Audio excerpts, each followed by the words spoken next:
ছেড়ে দিয়েছে কিন্তু টাকা ঝরেছে সেই দিয়ে ওর বোর মাইন্ডে বুঝলি সবার ও কি মানে কাজকর্ম কি করতে এর আগে?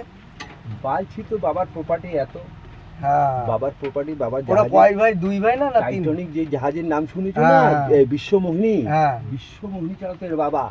ও নেভির ইয়ে ছিল, হ্যাঁ বিশ্বমোহিনী চালাতো। নেভিতে ডিউটি করতো। যাকে এ চালাতো, এর ভাইটা এখন নেভিতে আছে।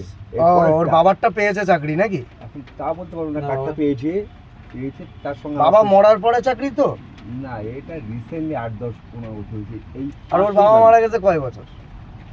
প্রায় 10 তাহলে ওর বাবার চাকরি না, রিসেন্ট যদি 17-18 বছর হয়ে গেছে। না না পেতে গেলেও একটু বড় জুতো খইতে হবে। যদি সেই রকম যোগ্যতা থাকে, ফ্রি চাকরি টেলিভিশন যদি না থাকে তোমার ফ্রি চাকরি ধরা করা বন্ধ হয়ে কাজ গেছে হবে না। 2023 এ রিটায়ার হয়ে গেছে, এর লুবি ছিল, রিটায়ার হয়ে গেছে, পয়সা করে সব নিয়ে এসেছিল। হঠাৎ কল এসে তো বলছে এই লাস্টই বার যাবো না। ওর বাড়ি থেকে মানা করছে, শুনলে সেই লোভে গেছে আর একদম ডুবে গেছে, একদম চুরি চাকরি।